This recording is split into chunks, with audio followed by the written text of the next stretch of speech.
Okay, this is working. Apparently the mic was defaulting to the wrong settings. So yeah, this is Babbaginator. Let's throw our bio here in the chat. We are doing a non-challenge right now, which is, yeah, I'm just doing Interloper. But I've got an idea for our next challenge. And it will be painful. It will be one in which we are not allowed to use matches. We will only use flares, maglens, and fire striker to start fires. That's going to be brutal. We don't find the maglens or the fire striker soon. It will just be carry a torch as long as we can once we learn with the flare. Okay, let's see, how much is in this? This is a full one. And this is just started, and we've got pancakes. And how are we doing? We're not at, okay.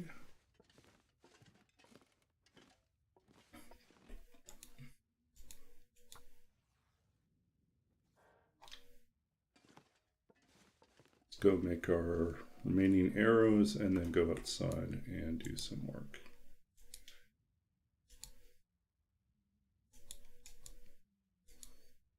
Three.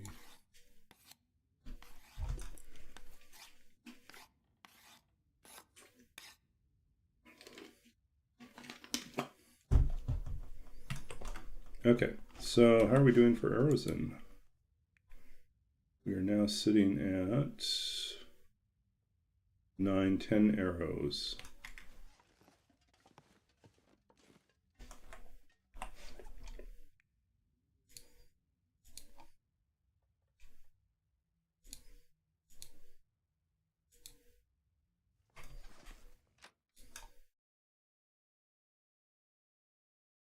Not sure I can carry much more.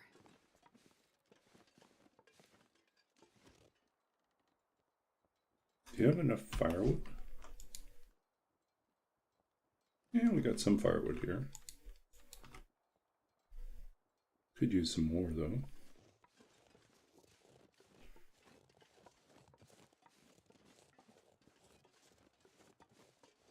Is that a wolf? Or a deer?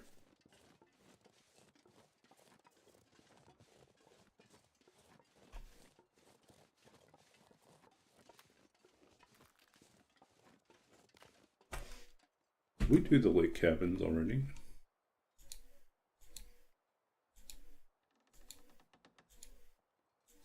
We haven't done the lake cabins yet.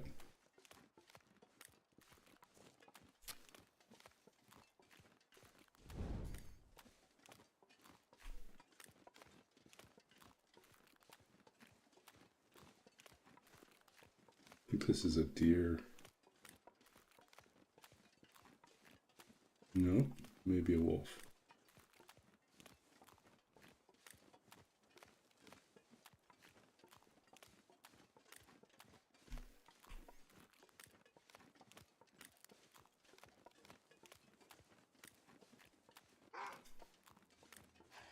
Okay.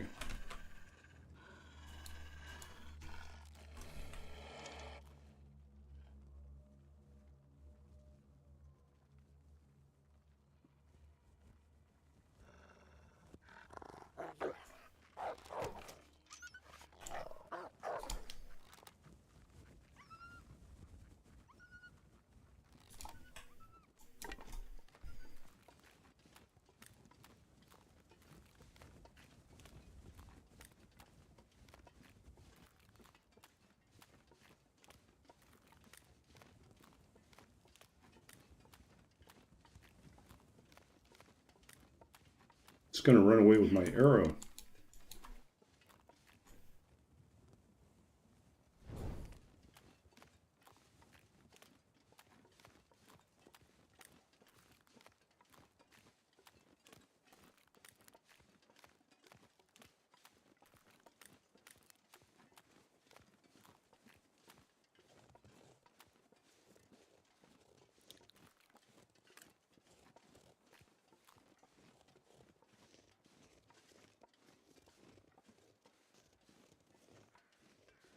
Yeah, I think we have to grab some more sticks up here.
Oh. Well, it's going to be a strange next few days for me. My roommate is out of town for 5 days. So it's just me and my lone. But all is not bad. I mean, I will survive. I'm not going to be on stream Thursday night because I will be at the opera. Going to Madame Butterfly. This will be my first full-length traditional opera to attend. Which is kind of funny to say, seeing as like I'm write opera libretto, but it's just how things worked out. I kind of fell into the world of opera, and now I'm educating myself after the fact. I mean, I did watch other contemporary operas and have, read and studied some, but, to actually go to a formal opera, that's actually a new experience. So it'll be kind of cool.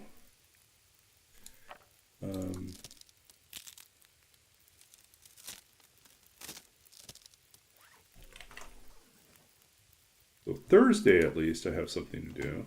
Oh, great. We're running low on.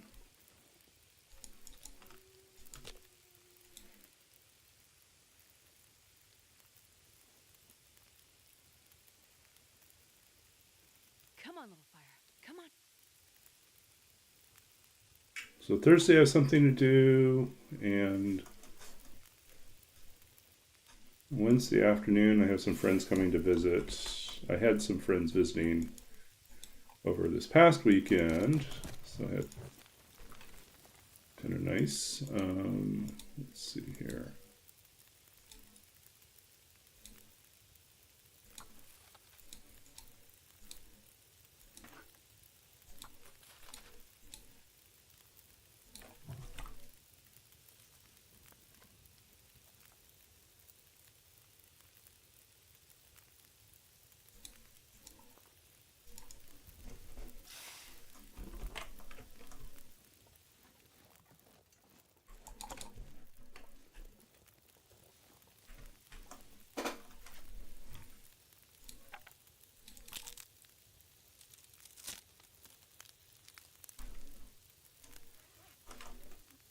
And I think I'll take the opportunity this weekend to do some other stuff that I haven't done in a while. Like I might go thrifting, which I haven't done since last summer.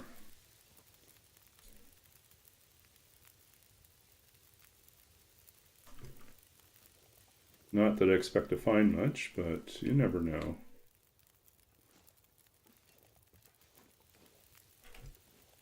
Okay, let's see what else we got here. We have things we can break down. Yeah, we do.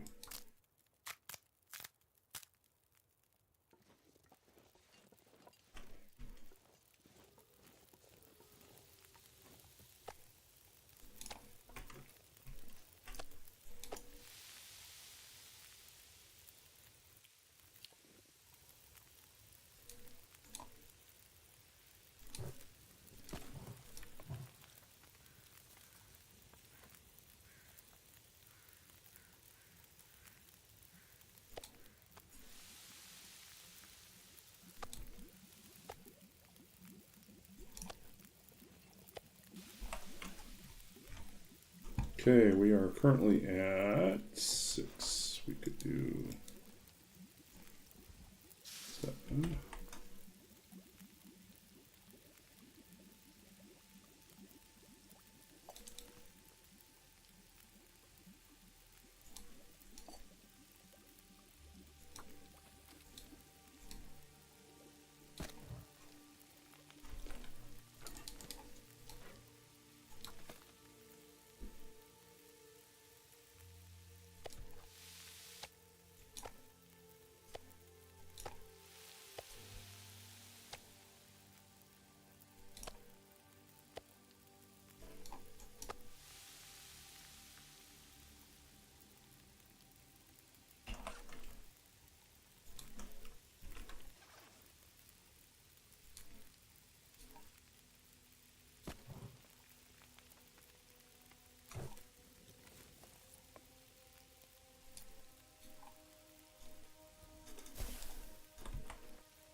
Okay, let's see how we're doing here.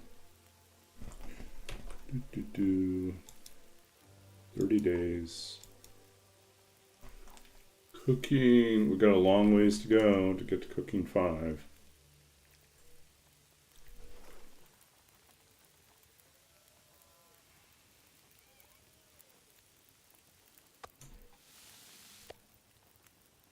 That guy who drank his own pee doesn't seem so crazy right now.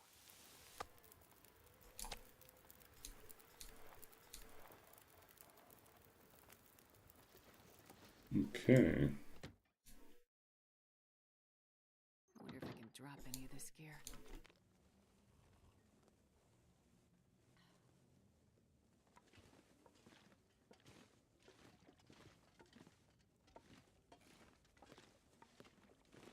What else can we use for firewood?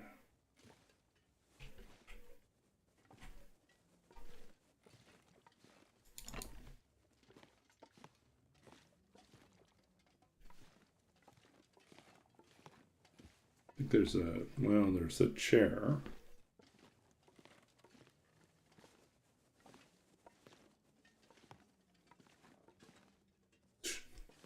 So weird. There's this, we can break this down. That's about it.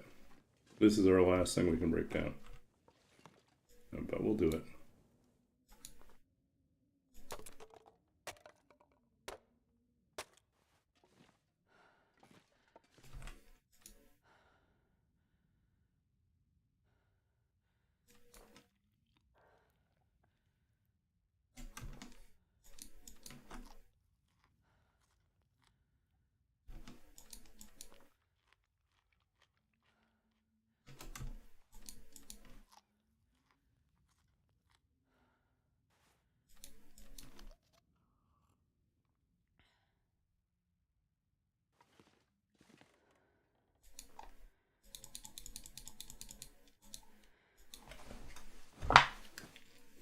So we'll see who else turns up tonight and how tired I get.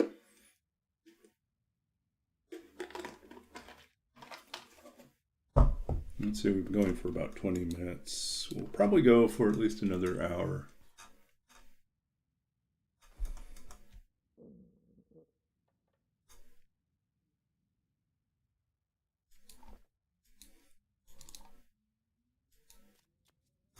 Today I had dropped off last week a suit and the blazer or the suit jacket for another suit, and a local tailor. Starving. Get some alterations done. The main suit was purchased a few years back when I was heavier and needed to be taken in. And the other suit jacket was from a suit I had from a few years before that when I was thinner than I am now. And so the suit needed to be taken in, and the other jacket needed to be let out a little bit, like an inch and a half. And so that's where the instructions that were given. So I went back today to pick up the suit and the suit jacket, and apparently the seamstress had gotten confused, and on the suit, which was already loose, she had lettered out another 2 inches, and it was just like way too big. It was like, oops. So for no charge, they're going to go and fix that, and I'll pick it up tomorrow. And then the other suit jacket, they did take it in, or they did let it out 2 inches, and it was perfect. It fits perfectly. So I'm very happy with that. It just, the instructions could have been a little bit clearer, I guess. But it was.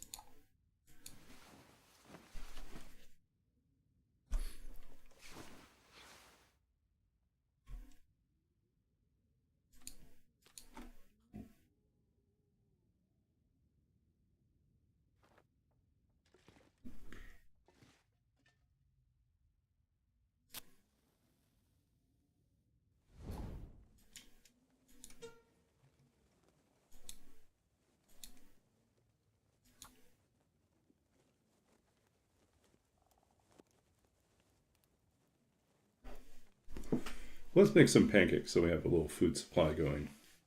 Come on, little fire. So yeah, so that was funny thing number one was that.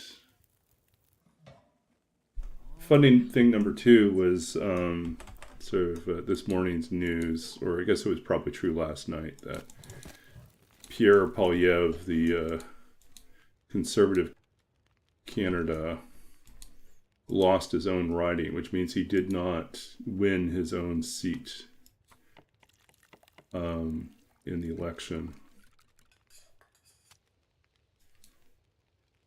which is pretty funny. I could eat anything right now.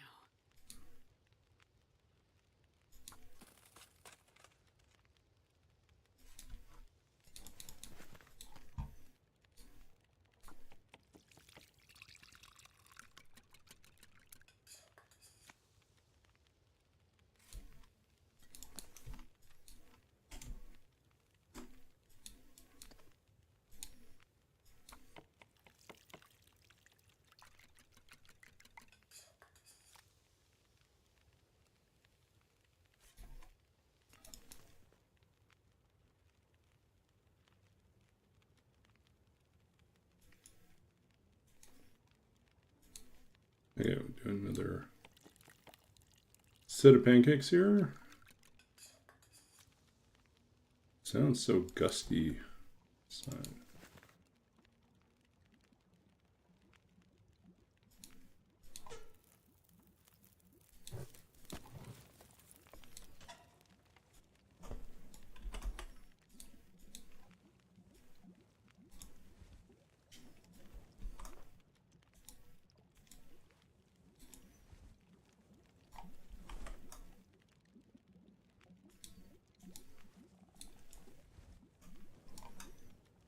Okay, let's see what we got now.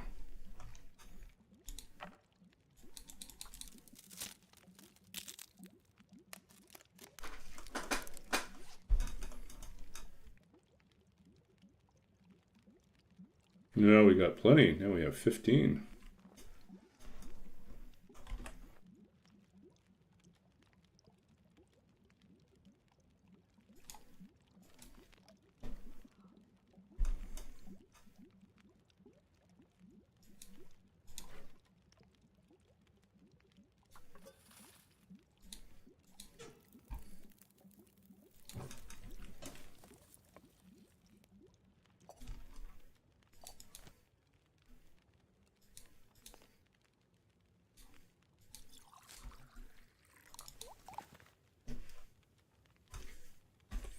Okay, let's see how we're doing now. Yeah, incrementally better.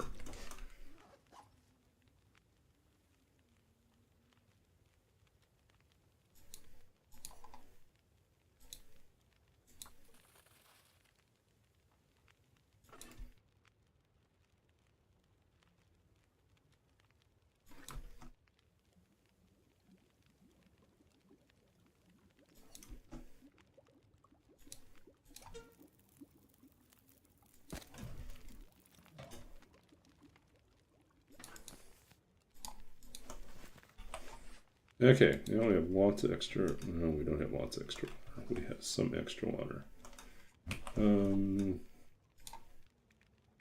We do need extra stick here.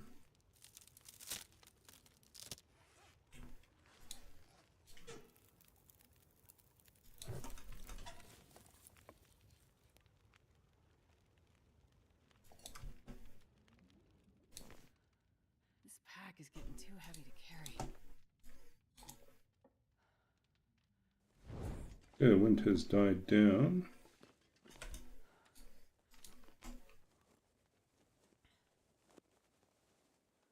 Guess we don't need all this water right here, so let's leave ourselves some. Damn it! So hungry.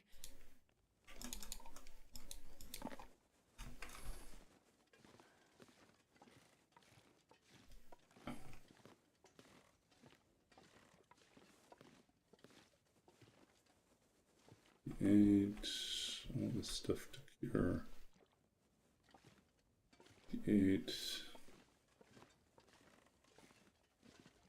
94. Okay, so this stuff is almost ready.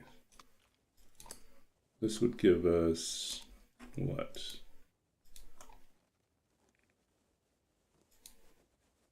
We have a bow almost here. Okay. Making a second bow is kind of key to keeping our bows from breaking.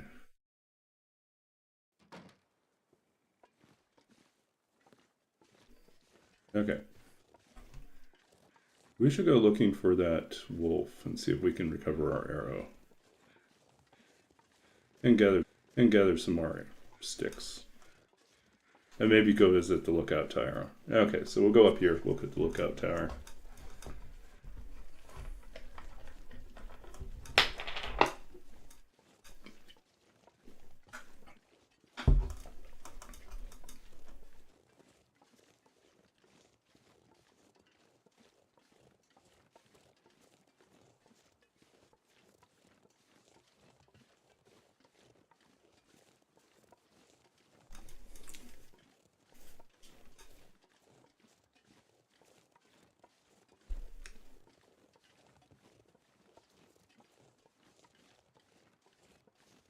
I think I see him.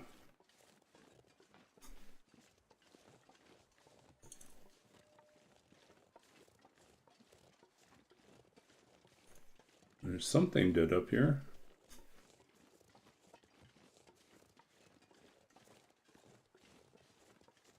Or is it just a rock? That one is just a rock. Maybe he's further up here. Let's grab some more sticks though.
Okay, where'd you go?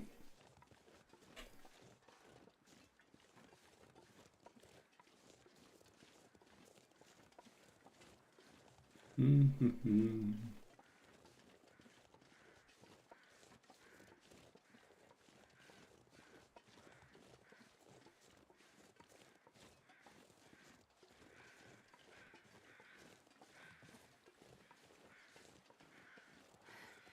It's so cold.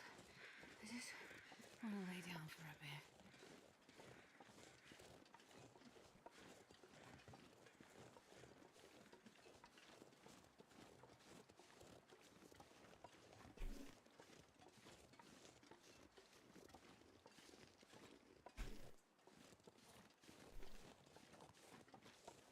Hello?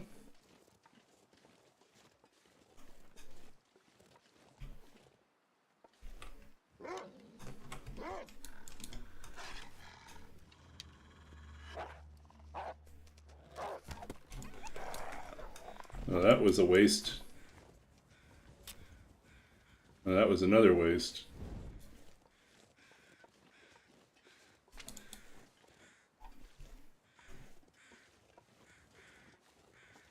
Come on back, buddy. Where you at?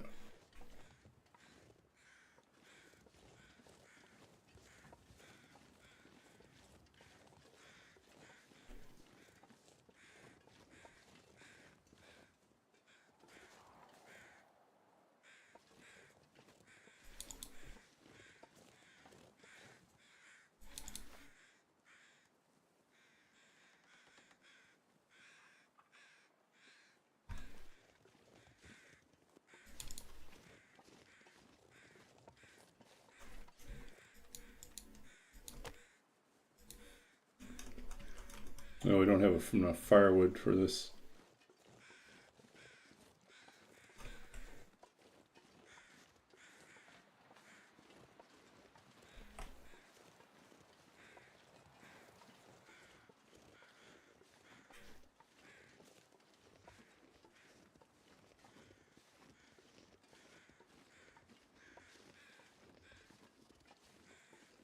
Okay, I guess we're going to the lookout tower.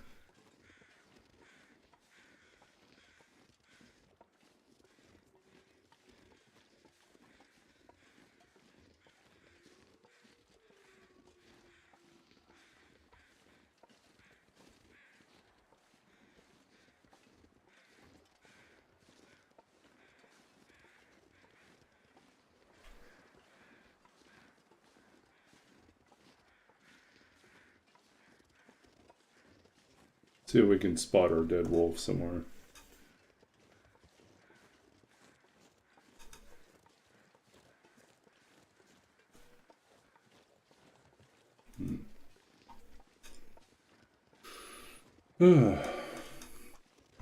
Welcome in, lurkers. Welcome to the stream. I'm Babbaginator, and I am a TLD streamer based in Vancouver, BC.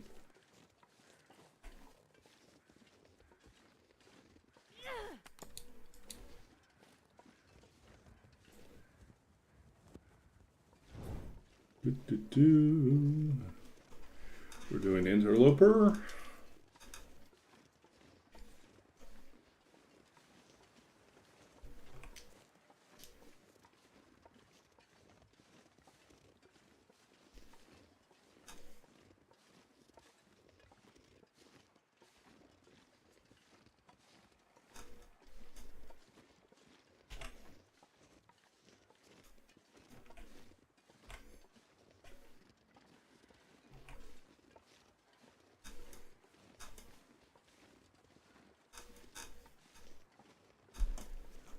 Hey, Roller. I was just thinking, am I going to just talk to myself all tonight? We'll see. I started late. It's my fault. I ended up taking a call from my mother, and we ended up chatting for a bit. And I was like, oh, it's past my usual start time.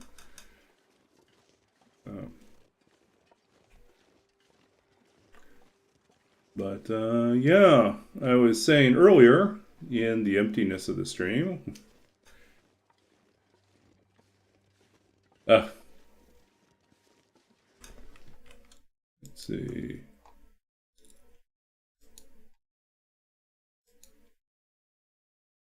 You snuck out a red 5. There's always stuff going on. Yeah. No, I was saying earlier, pretty much to the empty stream. It's going to be a strange next 5 days. My roommate is traveling with her parents are visiting from Europe, and so they decided to go to Banff. They took off, drove off tomorrow. But yeah, for 5 days I have this place entirely to myself, and I'm like, I've gotten so used to having another human being around. But then I gotta play like TLD, so I'm like used to being completely on my own too. So, but yeah.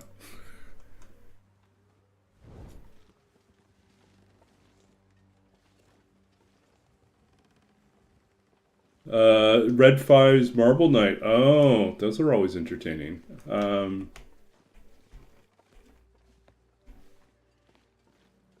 No D&D one shot. Apparently my roommate's older brother would probably be up for it, but he's not here. And I don't know how his English is. Probably decent. Hope nobody needs this anymore.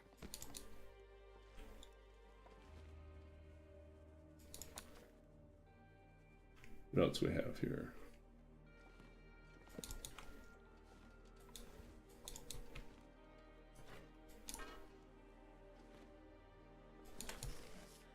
can barely walk with this much gear.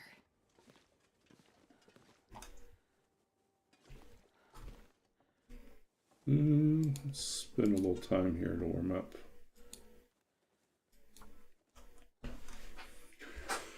Oh, I'm not certain. I'm not certain what they're into. I really expected that I would have gotten the opportunity to meet the parents, but the parents sat in their car outside. They rented a car for their trip here, and they sat in their car while my roommate packed her stuff up. So it's like, you know. So we finished off the last of my birthday cake, and it was their loss.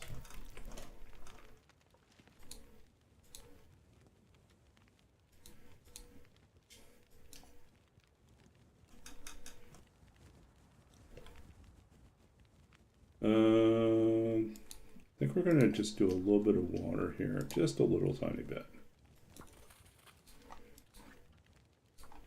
We'll use this as an excuse to warm up.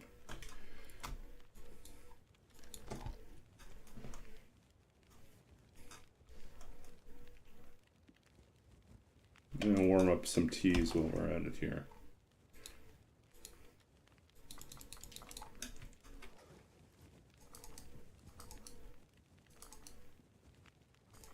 So yeah, so for the next 5 days, it's just me all on my lonesome at this place, and I get my...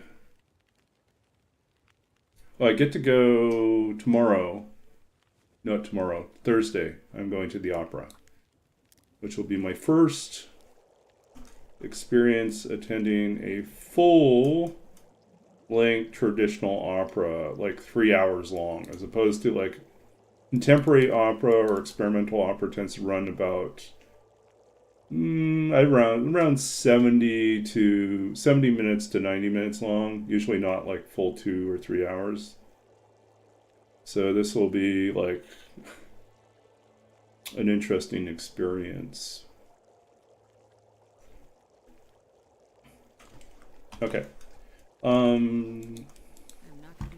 But yeah, my roommate told me the other day that she is thinking about moving closer to campus, but hasn't found a place yet. So I may have to start the process of hunting for a new roommate. This is my least favorite thing. It's just when you settle into a pattern with one person, and then it's like, ugh, I've got to start all over again with a new person.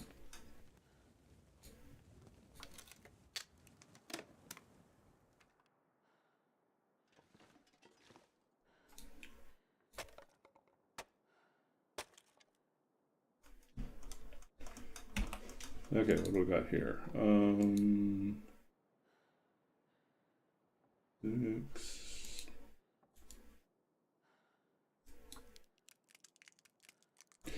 Yeah.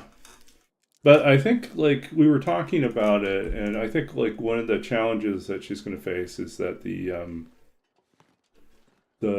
she wants to move significantly closer, which would put her obviously in a higher rental bracket.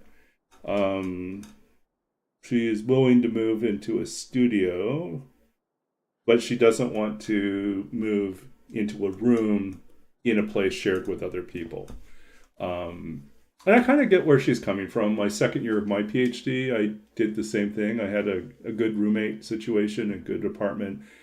But my roommate left for the summer, and I couldn't stay in that apartment. And so I looked for someplace else, and I settled on a one bedroom, and I lived on my own for the rest of my time in my PhD. And there was good and bad with that. But I don't think, and I'd lived on my own before, as a professional, working professional, and as a master's student, I lived on my own. So I wasn't like unfamiliar with it, but a PhD is a long time, and if you're international and you don't have a broad network of people outside of your classmates, or in her case, lab mates, then sometimes you realize you need more of a support system. And so, but I don't think you make those connections, those realizations, until you've experienced what it's like to be really completely on your own, like come home to an empty place, like day after day after day after day. So I think you take for granted a lot of things. And so I think it would be beneficial for her to have that experience, even though I know it's going to be hard at some point to do that. But yeah.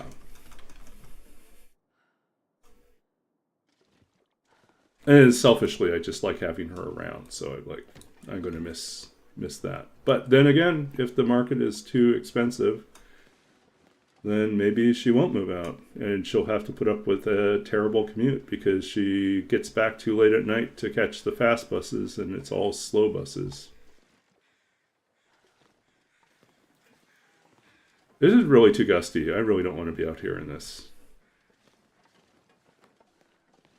Oh, that's what we should have done when we built the fire. We should have made fire hardened arrows so we could kill bunnies and, I was about to say pterodactyls, ptarmigans.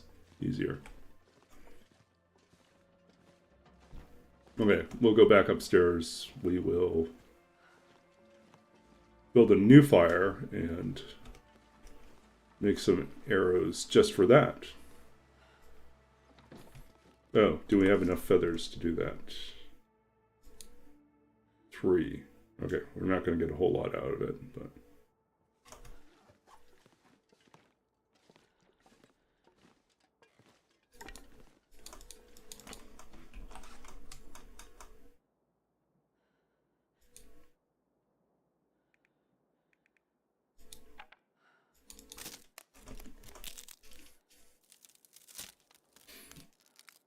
So yeah, so she's gone for 5 days, and then she gets back, and then I'm gone for 5 days, 5 or 6 days, at the end of May, because I'll be in Montreal for a conference. And then she's planning a trip back to Europe later in the summer in August. And then we'll be gone for probably about 2 or 3 weeks. So, and then might be moving out after that. So yeah. Strange. Have to adjust. Okay, so what else do we need to repair? Everything. We need to repair everything. We can fix this.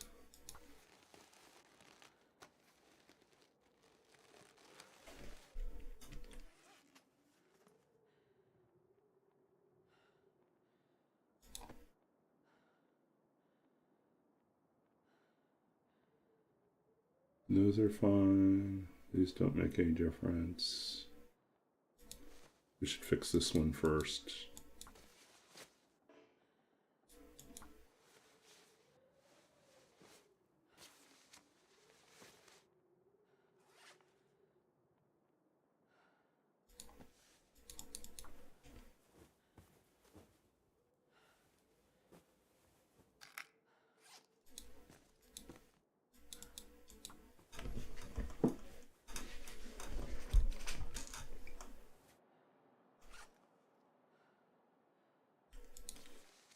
So I was mentioning earlier too about, I think maybe my next challenge, if I want to give myself a real challenge, I should embrace life with no matches and simply do a run where all I can do the only things I can use to start fires would be flares, maglens, or fire striker, but I cannot use matches.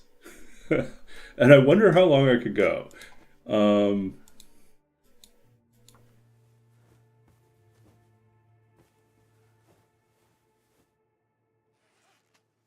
Or maybe it should be one book of matches. You get 12 matches. That's it.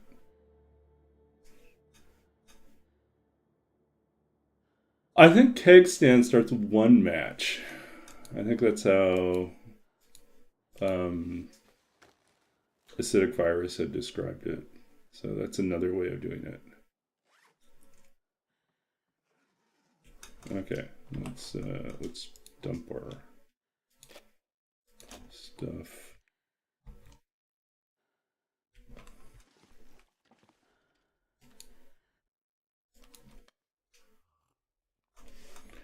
Yeah, one match, that's just rough. I don't know.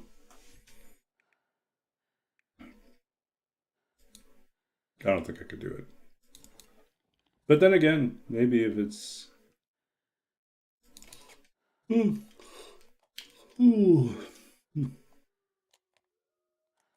see.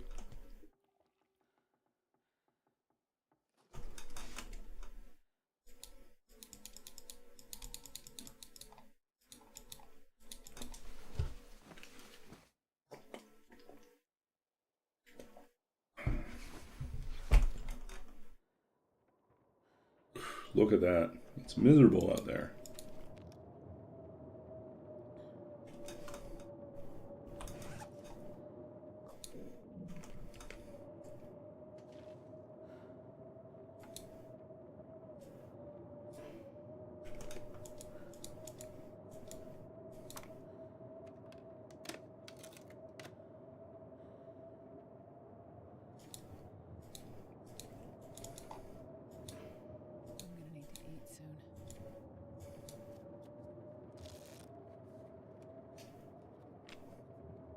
He went 250 days before the cougar showed up. That is impressive. Wow.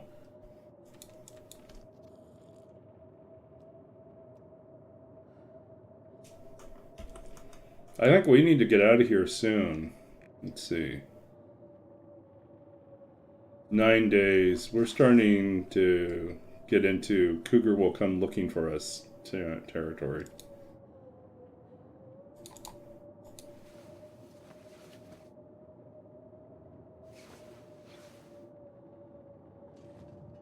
Man, it's just not letting up.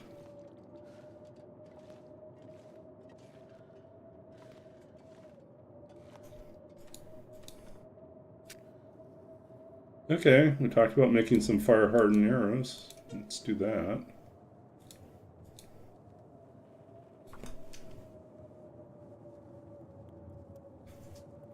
$250 days.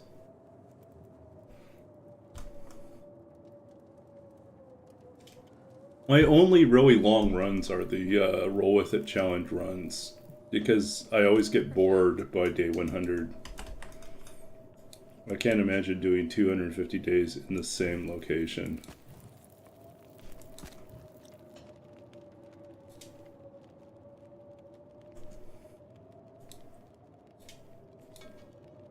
Okay, let's cook more.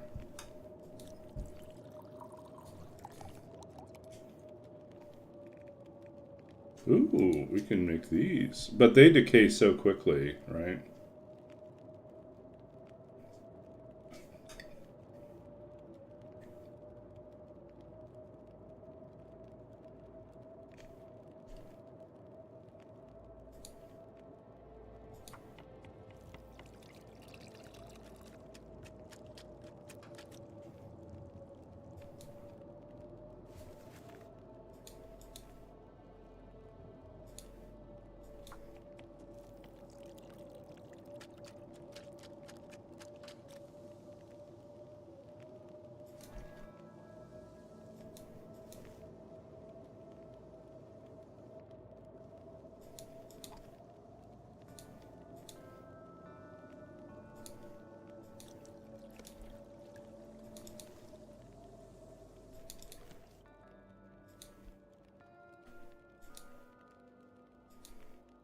Oh, I need more sticks.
Oh, we have enough sticks. We don't have enough crow feathers. Oh, that's our problem. Okay.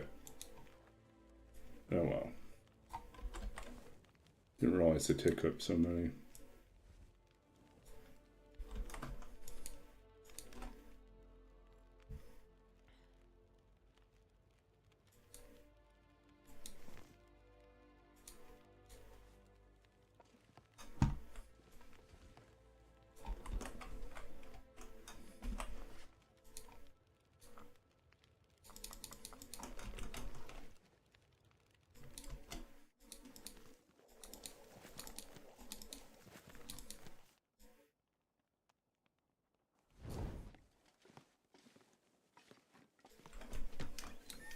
Oops.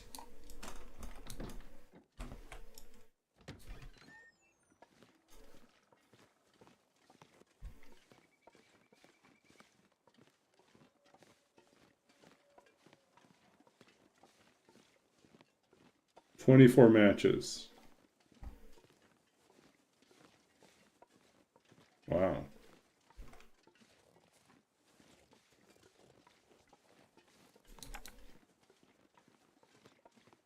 I need anything right about now.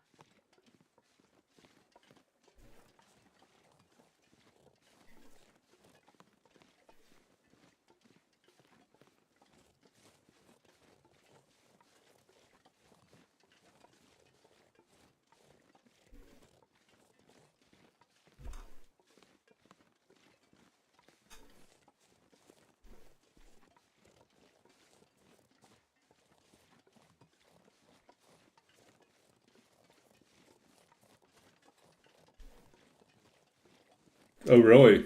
Got up to 500?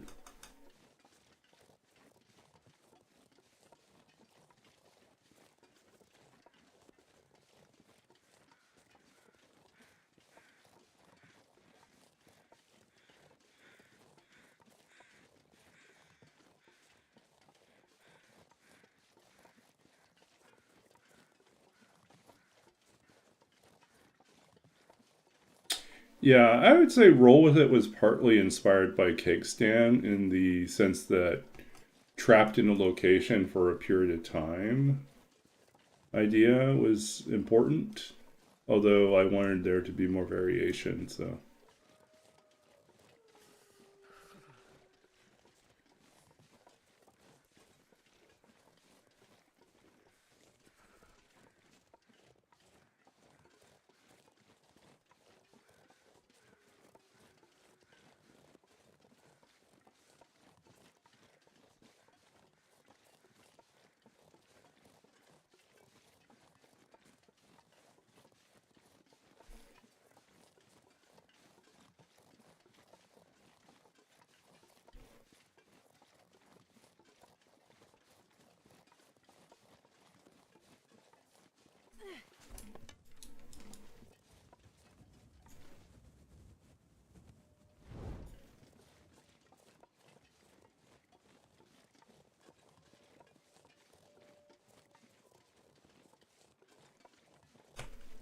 Okay.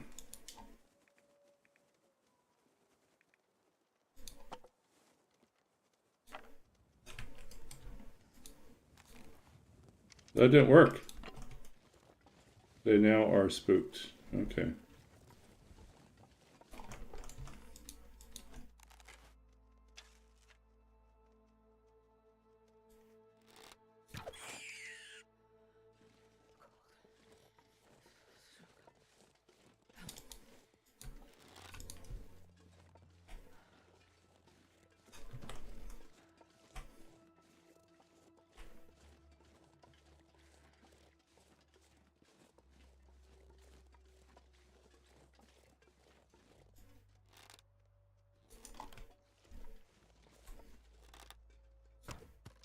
Nope. Nope. Thought I could spook him into me, but that didn't work.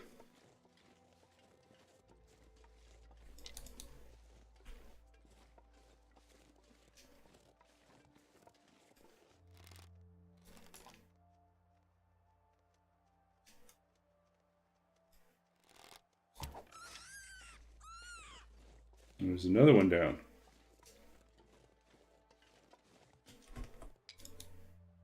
This pack is getting too heavy to carry.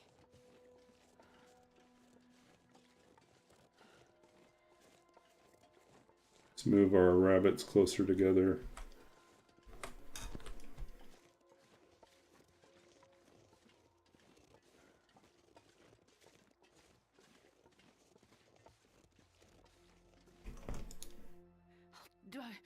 What?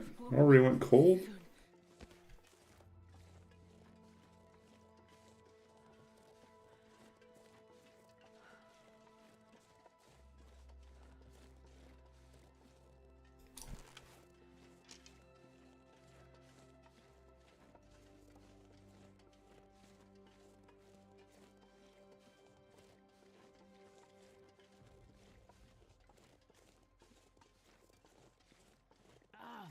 Starving.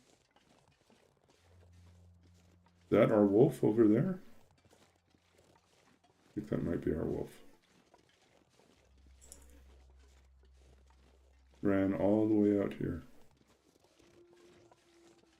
Just to make life hard.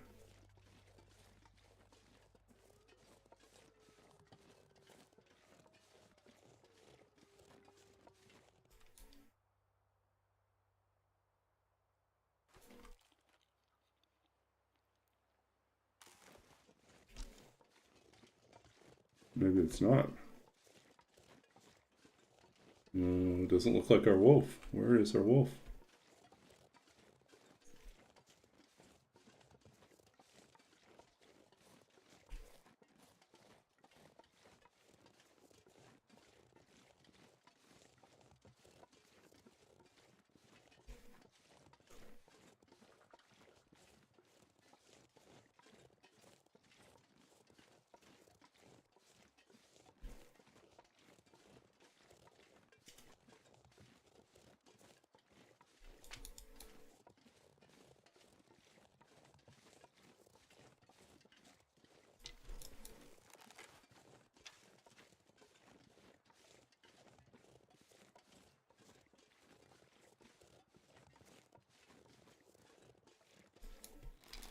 Barely walk with this much gear.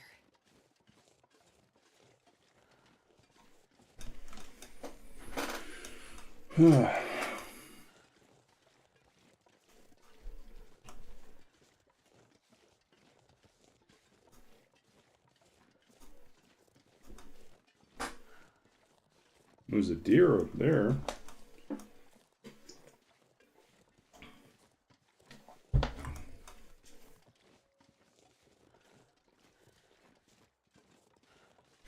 I think we'd really need to go to Trappers and then go through the cave and grab as much coal as we can, because clearly we're having difficulty cooking.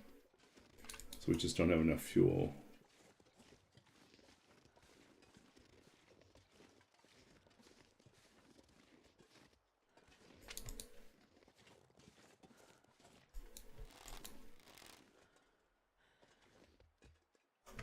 Can't pick this one up.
Oh, so how was your day, Roller? What were you up to?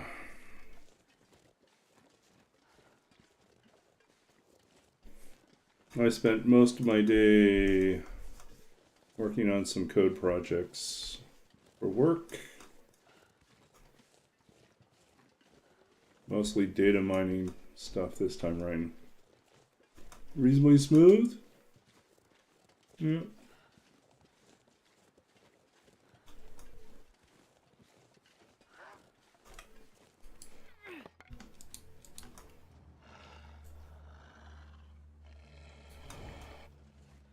Oh.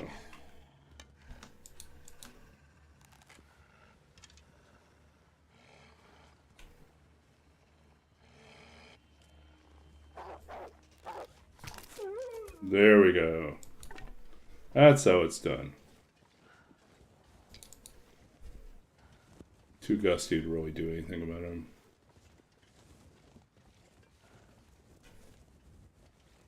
How much firewood do I have?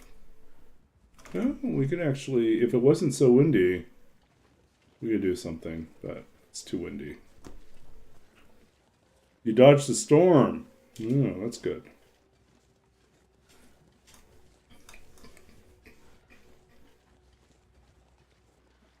Yeah, my roommate and her parents are driving out to Banff this week. So hopefully they have good weather their entire trip.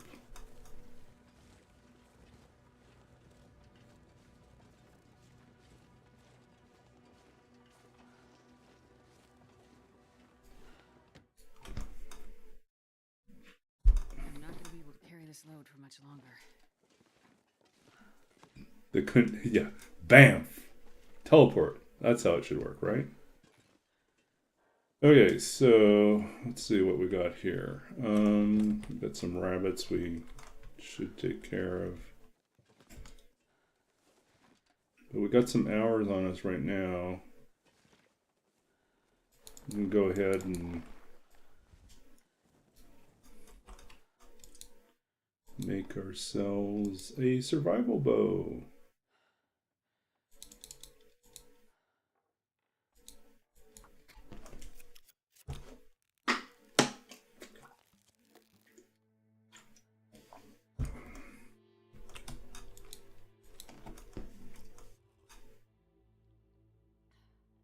Oh, they wouldn't want to teleport anyways. They want to take advantage of the scenic drive out there.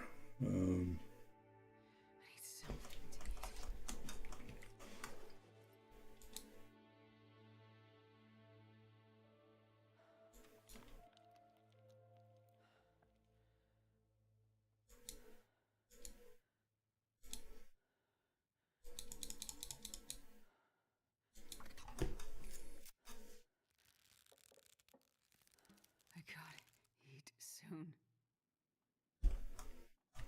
The bow is finished.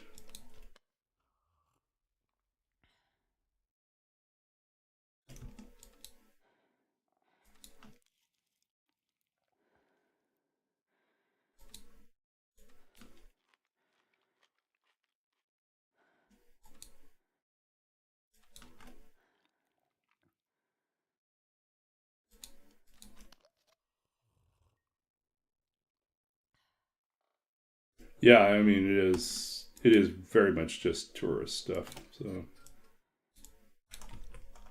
but there's also like an art center out there that hosts a number of This pack is getting too heavy to carry. sort of regular artist retreats out there. I think that's part of their income too. Look, these ones are floating too.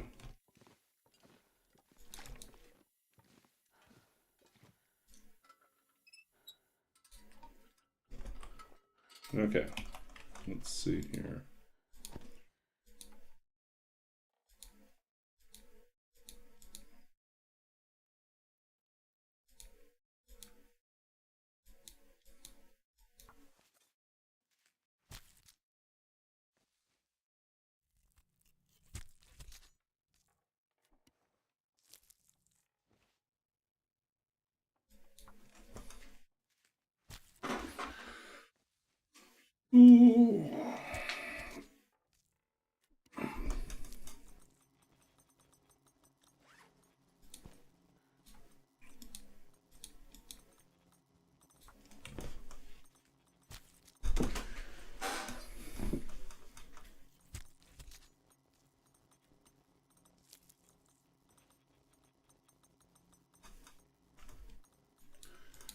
I've spent the last week or so playing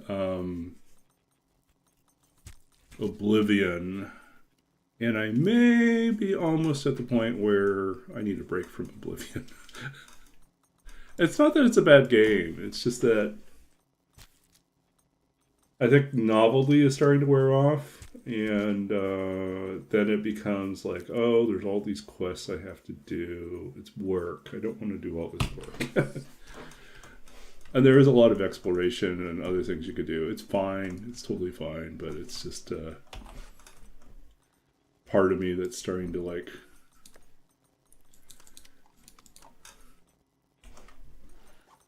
let's say resent, but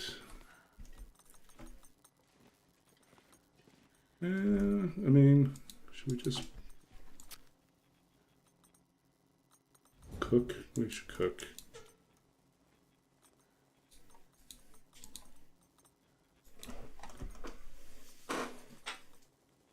Yeah, I don't know. I think I'm getting close to the point where I just want to get back to creative projects and recognize that most of the time I spend playing Skyrim or Oblivion is just escapism from like other stuff I really should be working on.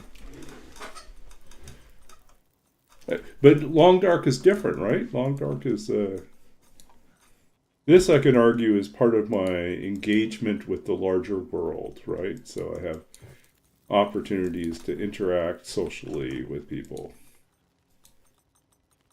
Oblivion will lead to my oblivion. Yes, it's possible that it is the case.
Yeah, I know. It feels like that, right? It's like you kind of go off the deep end, obsess over it, and then you're like, why did I get so obsessive about this thing?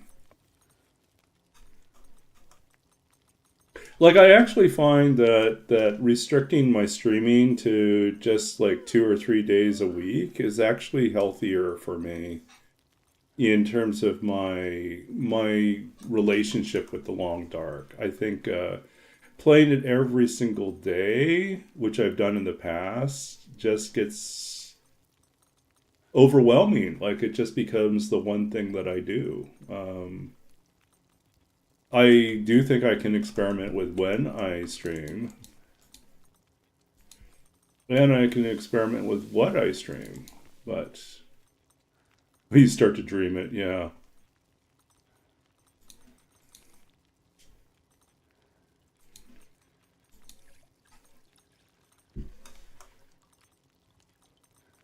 But streaming is also not my job. It's not the thing that I depend on for income. It just, helps out every so often, a little extra cash. But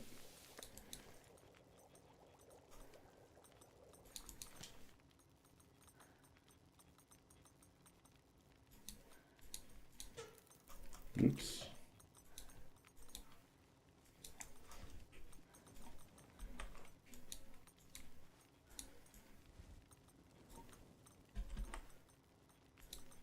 I can barely walk with this much gear.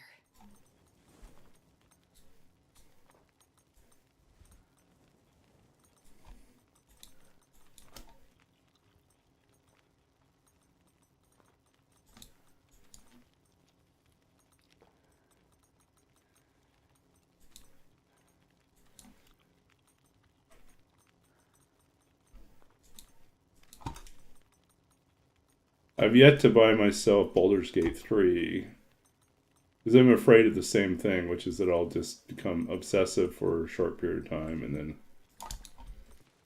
or maybe a long period of time. But there are other things I want to work on.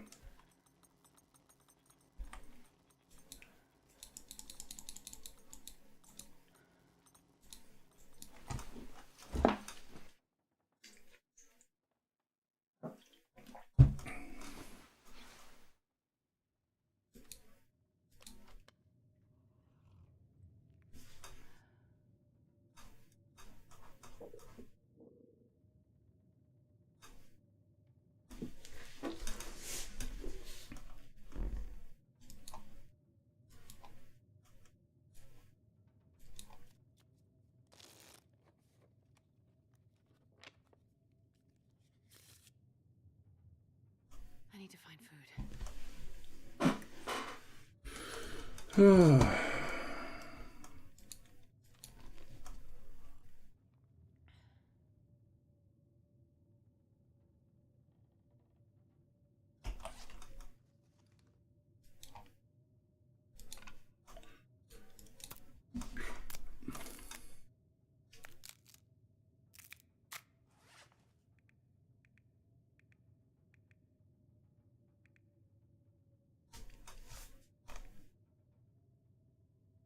Okay.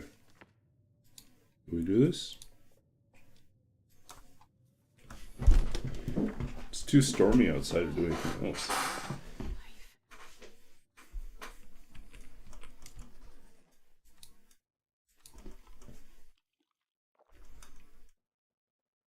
Yeah.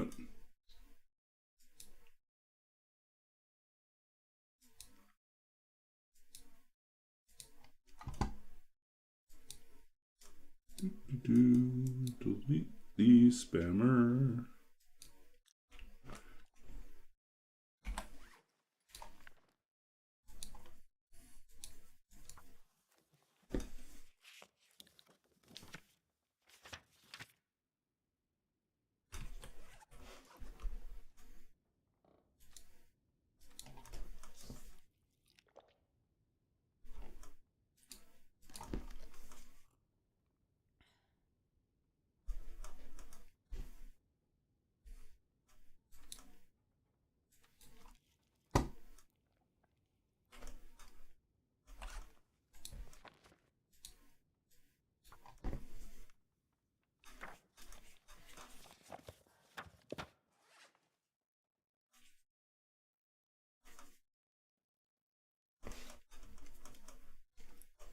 Okay, we are at 8 arrows right now. We could be so much better, but we're not.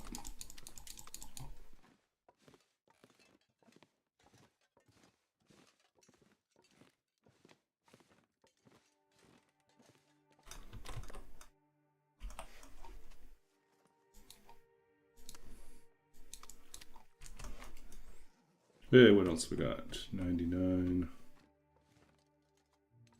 99, 84.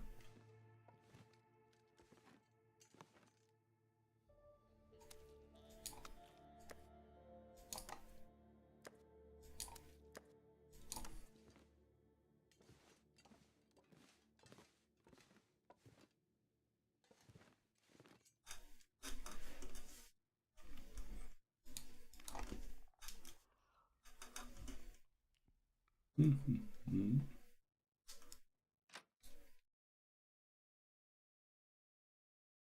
not sure I can carry much more.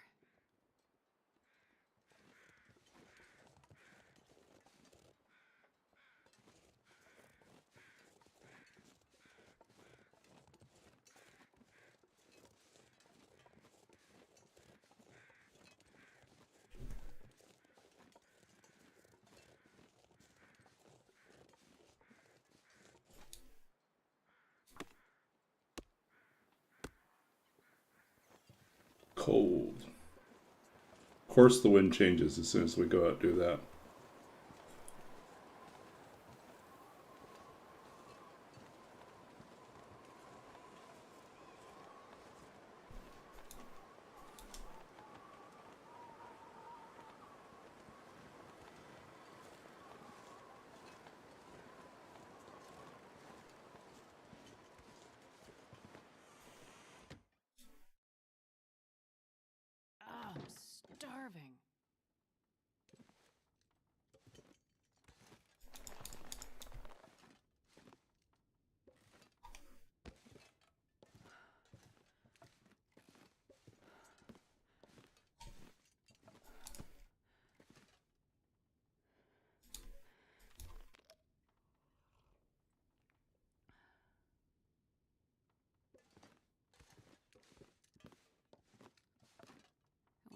drop any of this gear.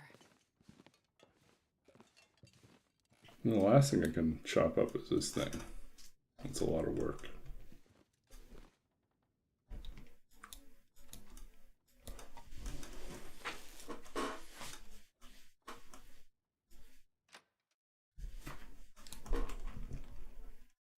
I'm gonna need to eat soon. Whew, that's a blizzard and a half.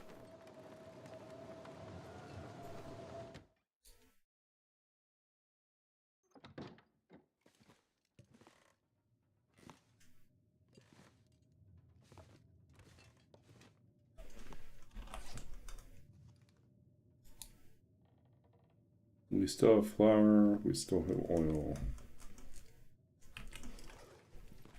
We need more water. I guess we're boiling water.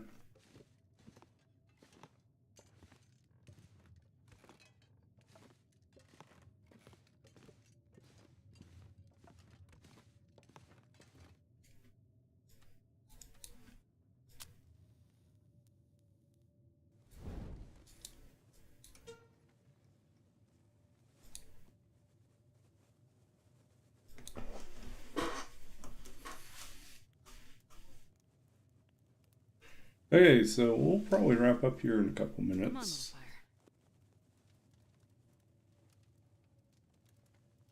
Hey, this pack is getting kind of heavy. Oh yeah, that's a good one.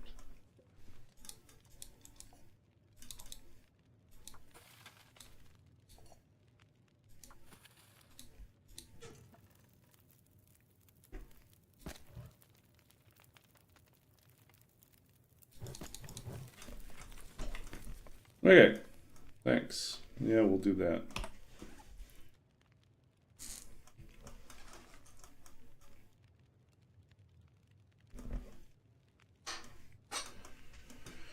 Oh. Yep, tomorrow morning I'll wake up and I won't have to compete.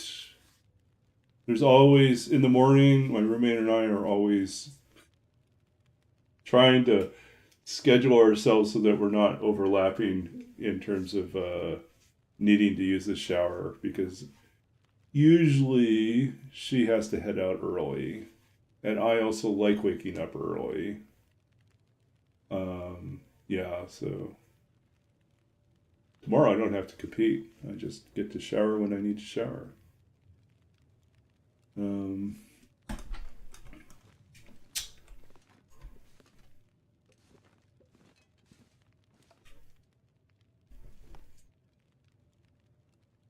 Kind of nice.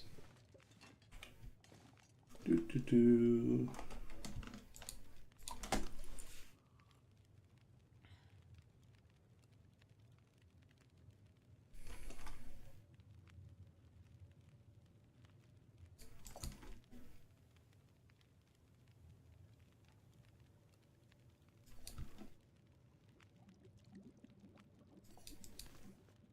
I'm not gonna be able to carry this load for much longer.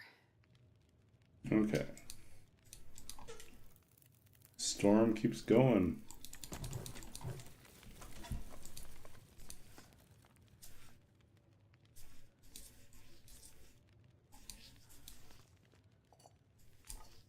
Where can I find something to eat? Where's the other one? Didn't we have two skillets? Oh, we left the other skillet back at the signal tower, or the lookout, overwatch, whatever it's called.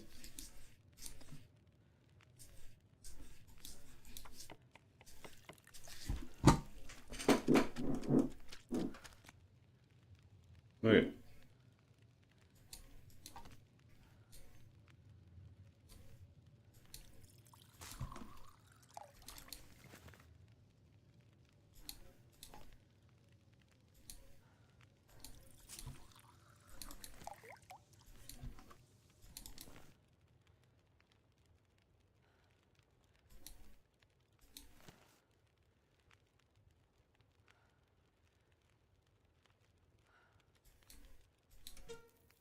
I think we wanted to make more food.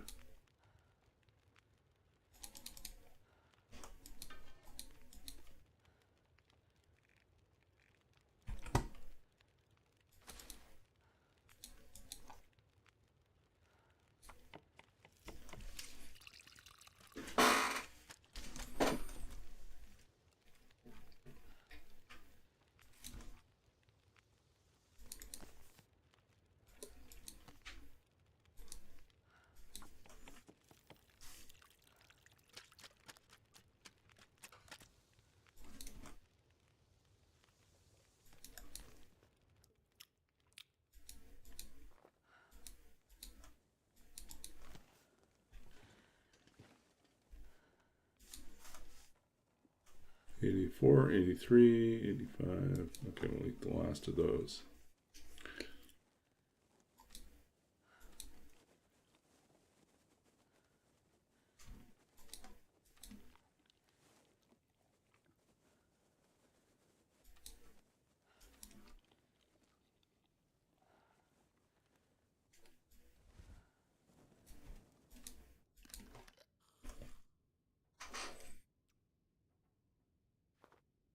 Okay, let's see how we're doing. We're on day 33.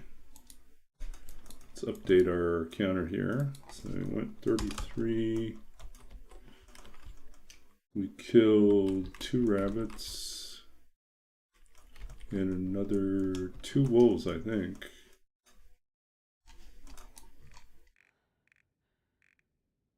Three wolves total, yep. The hunting is going. Our cooking's still pretty far behind where we want to be, but we're getting there.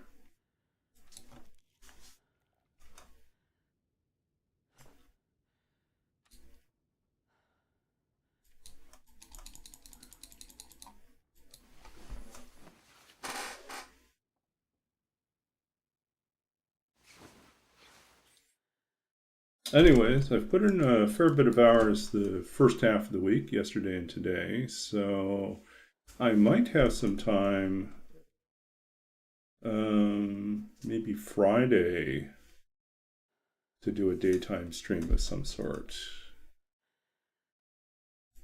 So maybe we'll go back to working on the Twine game.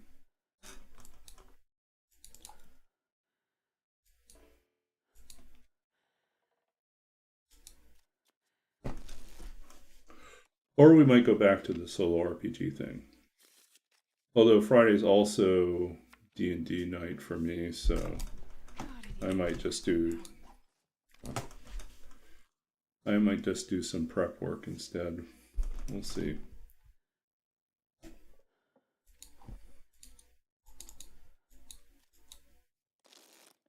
Yeah. I don't know. I could just like give myself more time.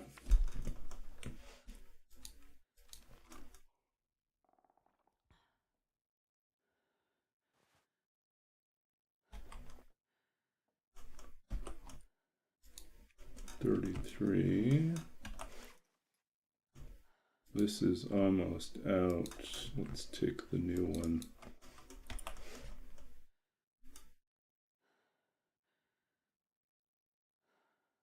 This is almost out. We'll drop this one. Okay. 41. 2 bows.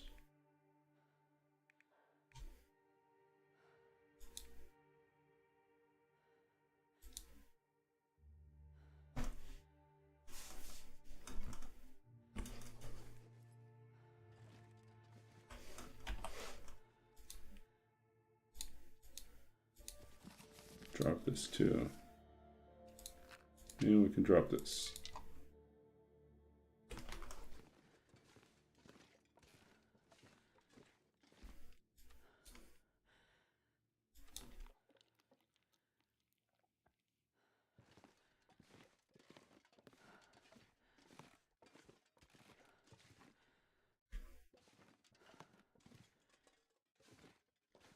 So close.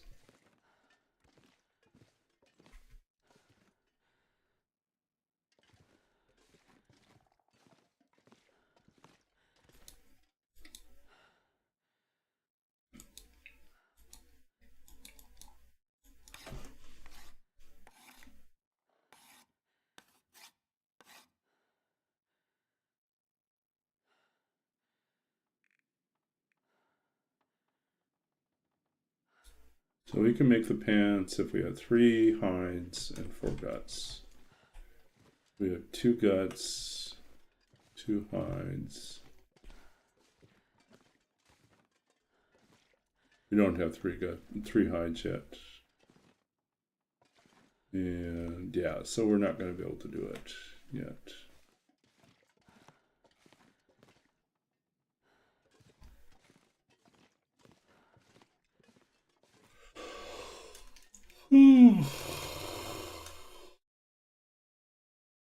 This pack is getting too heavy to carry.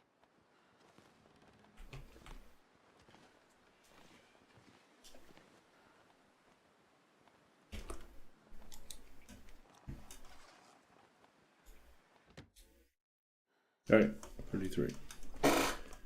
Okay, let's hurry up and read something and then get some sleep. Poem from someone else. Let's see who comes to mind here.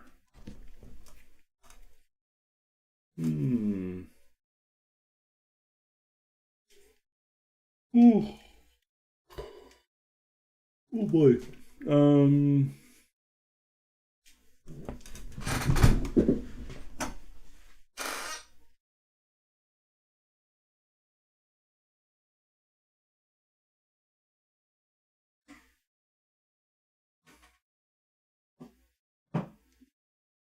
Let's see, we did something from her already. We did some of these.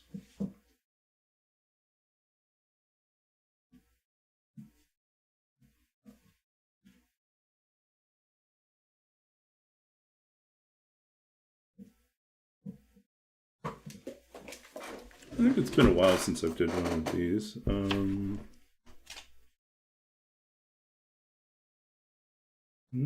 Where's my glasses at? Yep, before the font is large enough.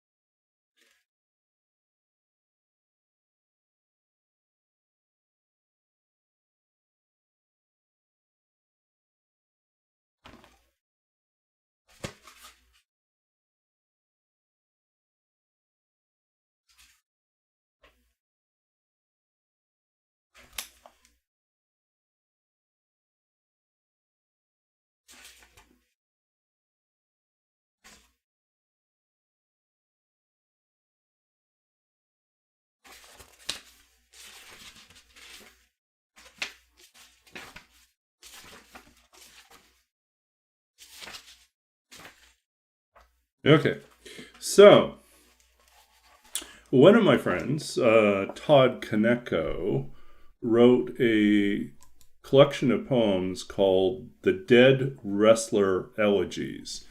He grew up watching pro wrestling in the 80s with his father, and it was one of the few things that kind of bonded them together. And he became really obsessed with... there's a great tragedy behind the scenes in professional wrestling. There's a great tragedy when you start to realize the sheer number and frequency of early deaths that happen to these performers, these athlete performers. And a lot of it probably stems from concussions and from brain damage, and what it does to how it impairs people's abilities to make proper judgments and to avoid self-harm or harming others. And so there's a long history of, and then some of it is just like steroid use, and some of it is just life choices or not handling wealth well. There are a lot of contributing factors to why a lot of these people passed away early. And so within each of them, there's some sort of interesting story that he's trying to get at. But he writes these poems dedicated to all these different wrestlers. And so, as a child of the 80s as well, I enjoyed kind of returning to some of these, moved but also nostalgic. This one's called The Macho Man's Last Elbow Drop, and begins with a quote from Macho Man Randy Savage. It's okay for macho men to show every emotion available because I've cried 1,000 times and I'm going to cry some more. But I've soared with the eagles and I've slithered with the snakes and I've been everywhere in between. Macho Man Randy Savage. The eagle doesn't cry. He's too fixed on majesty to feel bad about gravity's load. He doesn't know about shady prisons like that tavern where my father drank with other worried men perched at the bar like buzzards. Tombstones mistaken for these creatures they remember. A man can't change those scars he wears on the inside, can't change the names he wears for the memories of snakes. A man can't be like Macho Man, can't snarl, yeah, oh yeah, then wrestle his way back into a marriage or a job or a heart vanished for parts unknown decades ago. Worry starts on the inside. As a man climbs to the highest spot he can find, as he crashes elbow first back to earth. When whiskey burns a woman's name into a man's stomach, when the fist wearies of clenching nothing but air, a man can point one finger at the sky, at the stars gilding his haunches. He can imagine a secret place where a man can spill out of his body, dank for saloons, where machoism is another word for worry, another word for God. Oh, machismo, sorry. Machismo is another word for worry, another word for God. Okay, that was Macho Man Randy Savage. Last Elbow Drop. Okay. I love these poems. I think this is a fantastic collection, and let me drop into the chat here the link to the book.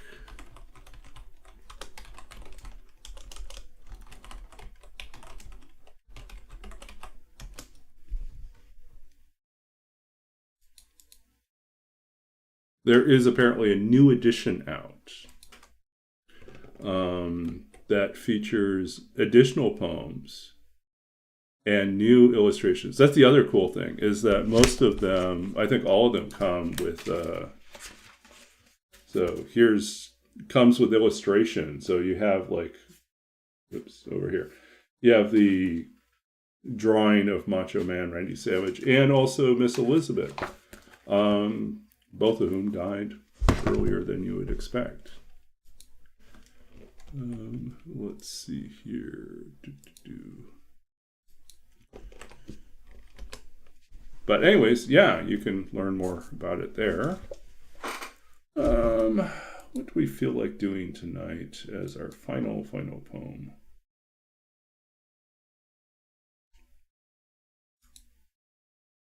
Vigil. Yeah, we could do something. It's a relatively short one. Okay, so this is Vigil. This is from the unfinished third manuscript, which I swear this summer I will take some time and do some real legitimate poetry writing and finish this thing off, or at least get closer to being finished. Okay, Vigil. Tonight, the moon lies down in a room darkened by boxes. The moth at the clear window battles the dimming arc of light. Someone weighs a wooden heart at a table, splintered and raw, burning like a knot in the fire, wondering what sound will it make. Who has laid the matches in the tinder? Who has laid the smoke in the ground? Tell me something I have forgotten. Now that the ice has dug itself deep into the soil, now that everywhere I see and hear what soon will disappear, The lost horse stranded at the side of a barren field. The car engine turning, turning, until its voice is gone. Okay. So Vigil, I think might be old news for some people, but for those of you who are listening to this or encountering this later on, Vigil is a poem that came out of the months after my father's passing. He passed back in 2007 after about a 7-8 month battle with Lou Gehrig's disease, with ALS. And so there was this rapid decline at the end. And then afterwards, after he passed away, it was just my mother and I. My sister had gone back to where she was living in Victoria. And it was just my mother and I in Penticton, BC. And I remember, like, some of these lines came to me as I thought about, like, those last weeks of watching over him, trying to be as present as possible, even though our ability to communicate was so restricted because he could only communicate with eye blinks at that point. And then in the aftermath of that, how do you describe your grief? How do you describe that loss? And so I think, the poem Vigil kind of captures in a very metaphoric way, like a lot of these tensions, a lot of this sense of things that can almost be said or almost be touched, but then you can't be completely contained, and also things that are on the verge of disappearing, the horse at the edge of the barren field, or the car engine that you hear at wintertime trying to turn over, that fails eventually until there's no voice, right? Yeah. Anyways, that's where we're at. Thank you all for hanging out with us tonight. So we are going to find ourselves a person to raid. I appreciate all of you hanging out with me. We are at 33, almost 34 days into this run. As mentioned, I will not be online Thursday because I will be attending the opera. Look at me be fancy. And I will be back Saturday night. Pretty certain Saturday night will be good. Yeah. And I'll give you an update on how the opera went. I'm not singing. I'm just attending. It's not my opera. I have to wait for a few more years for that. One more small one. Sure, we can do one more. Okay, let's do that. Don't have to twist my arm. Chooser. 44. Do we want to do 44? 44 or first poem?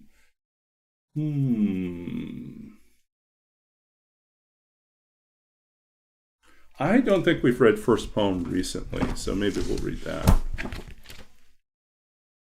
Okay, so this is, let's go back to the big screen. This is from The Lost Country of Sight, my first book of poetry. And this poem is entitled, so this is published by Anhinga Press, 2008, winner of the 2007 Philip Levine Prize. And this poem is entitled First Poem for reasons that will become apparent. And we'll talk about it afterwards. First poem. I cannot recall what I wrote, except that predictably it was for a girl. Dark-haired or blonde, the time-dimmed details escape me, even her name. But I'm certain it was fall, when we dug out our winter coats from the dark memories of closets, ready by the door for a brighter world that bit sharply at our cheeks. And I think that her skin grew whiter every day, at least it seems so now, Her eyes were still and distant, two strangers who had packed their bags all night and now stood wordless at a window, the gravel shore below, the waves rolling in one after another. And when she was gone into the earth, and the teacher came to speak of blood and bones and death and how to grieve and how to live, I left no flowers on her empty seat, carried no cards, went home instead, and wrote some lines and her name to hide in a box beneath my bed, now lost somewhere beyond recall. So that is first poem.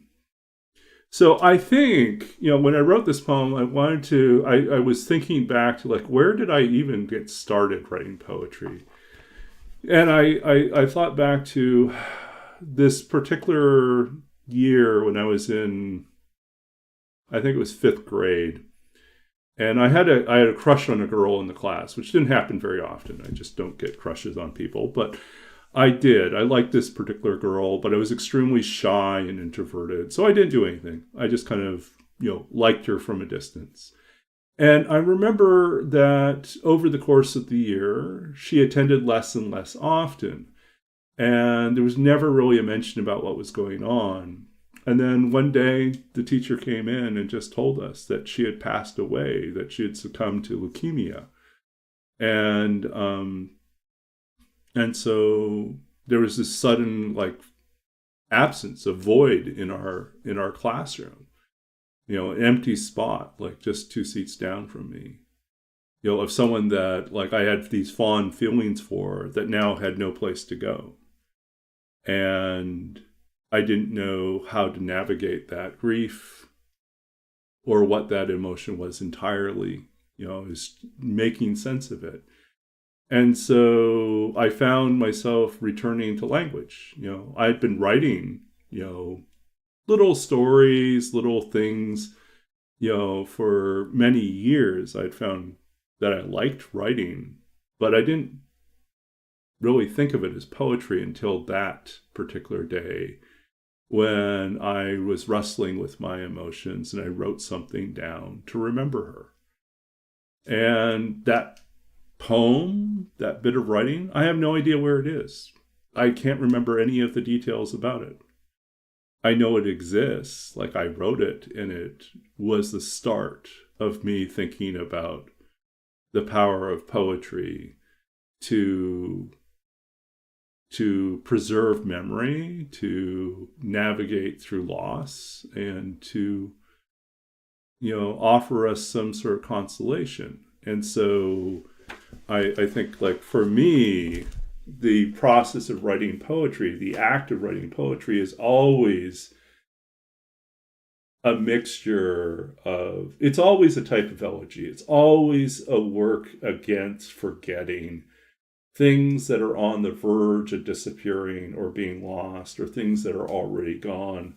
Our effort to reclaim that, to restore it, to preserve it in some way. That's the impulse for me in poetry, is trying to find a way through language to preserve at least something, some fragment of what it was.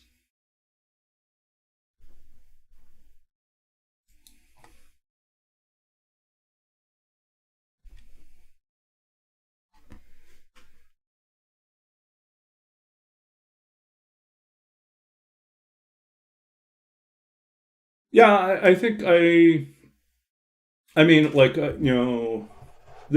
my first book and parts of my second book, there's a lot of my father in there. I was finishing the first book. I finished the first book the year my father, became ill with ALS, and his symptoms became more evident, and there's a rapid decline. And, I just finished my MFA, so I had this manuscript of poetry that I thought was the book. But over the course of that year, I kept turning to poetry to write my way through what I could sense already was his death was coming. And I knew it. I knew it instinctively. I knew it, on some deeper spiritual level. I could sense that it was coming, and I was preparing myself for it. And then when he was gone, I was trying to navigate that world, without him. I mentioned this in some other times when we're on these streams, that my father and I had identical voices. So there's this moment where I realized after his death that there's no one else in the world now that has that voice. I will never be confused for my father again. And that was like a really big moment for me. Yeah. So I think like there are poems that I really am hesitant to go back into and read because it's perhaps a little too raw. Really, like there's a poem in the first book that is about sort of ritually dressing my father after his death, which is something that we do in our faith, and and his body's still warm. It's that recent, and I wrote the poem, and I thought as soon as I wrote the poem, I don't know how I wrote the poem, or even if I should have written the poem. And so for me, that's as real as it gets. That's as close to the moment of loss as I can get. And I don't think I can ever get closer, nor do I really want to get any closer than that. But that poem's called How We Are Saved. And yeah, I don't think I can get through that poem. Usually if I do that at a reading, I have to take a break afterwards. I have to pause or turn to something a little bit lighter and then kind of come back. But yeah, so there are tough poems to get through sometimes. There are poems that are restorative to me. Like I feel like the last poem in the first book, which is called I Dream My Father on the Shore, is like me imagining a scene that it's a reconstruction of a moment that I never had a chance to witness, which was when my father and his siblings scattered the ashes of his father. And so I imagine that scene play out. But it's also about the distance. There's a line in there that says, my father lifts his father's ashes from his urn, a strangely heavy thing, he seems to say, his arms swaying, then casting out into the long dark, as if to throw a line while we wait for some sound, a wave, whatever marks the distance between a father and a son. And then it kind of goes on from there.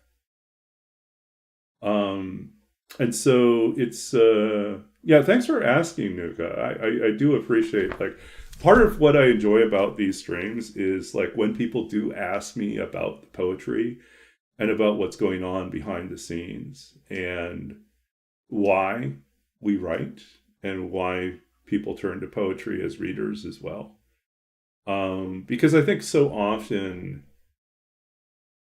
poetry gets recast or reimagined or gets reduced in some way in popular culture to being a performance or being about how clever can I be with language, or, look at how smart I am about the words I use, or, things like that. There is always play. There is always some element of like joy with language that we hope is present. But there are some times where it feels like the poet is engaged in merely showing off, I guess is the simplest way to say it. And that we've lost touch with whatever was the human impulse that hopefully started the poem. Why we come to poetry is because we're looking for something that we're looking for language or something beyond language for an experience that we have as human beings that we feel is almost impossible to articulate, to express ourselves. And we hope that someone else has found a way to say it or to capture it, to make it real in a way that we have not yet found. And when we find that, even if it's in a moment of pain, there is comfort because we know we are not alone in the world in feeling that emotion or going through that experience. And so I think that's the power of poetry, is that it transcends the unique individual experience.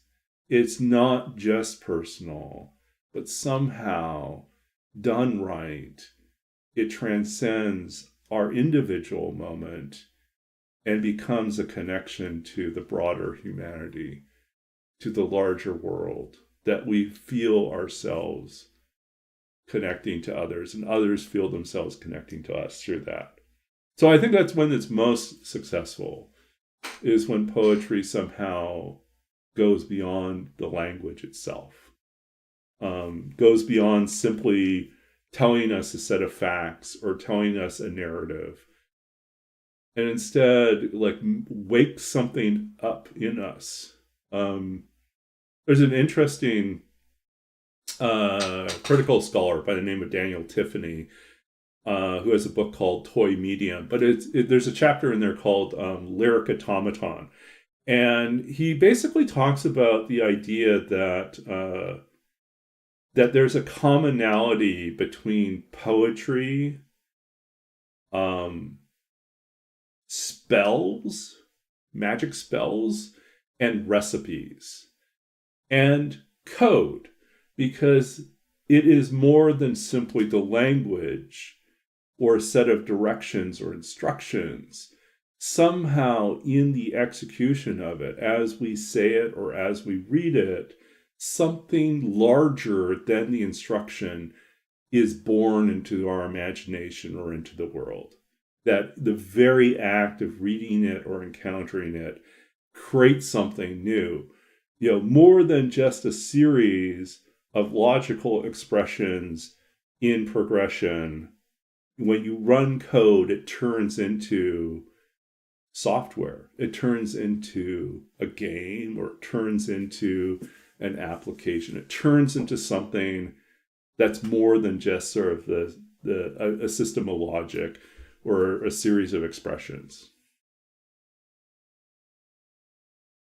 Yeah, and I think that's the other part. Is like any good art leaves room for the audience to have an encounter, to fill in, to see themselves reflected back.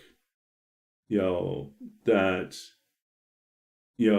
good art allows us to see ourselves unexpectedly. We find ourselves in there. It's not that the author is stalking us and knows us.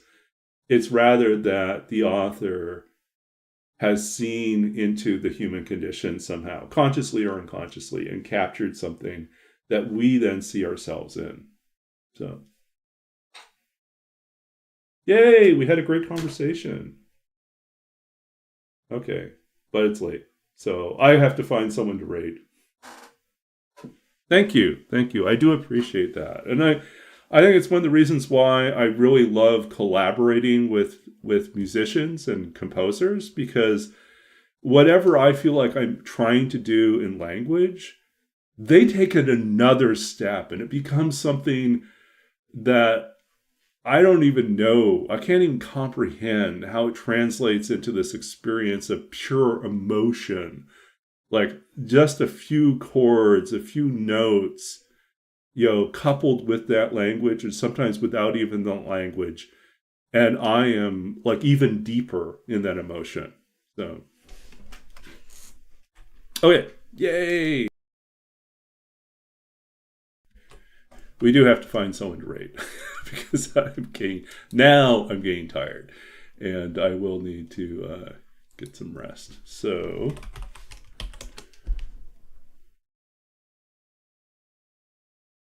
There's nothing forcing me to be up at my usual hour tomorrow, but I am going to try.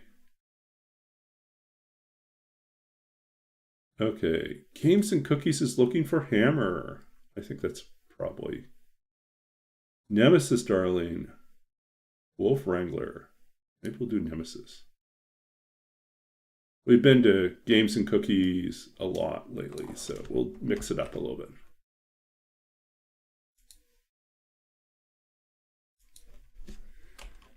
Okay. Nemesis, darling, who is a frequent visitor. Let's go and visit Nemesis. Okay, thank you all. Get your sleep if you need to get your sleep. And we'll see you all, I think probably Saturday, unless I do a stream on Friday morning or afternoon. I don't know yet. We'll see.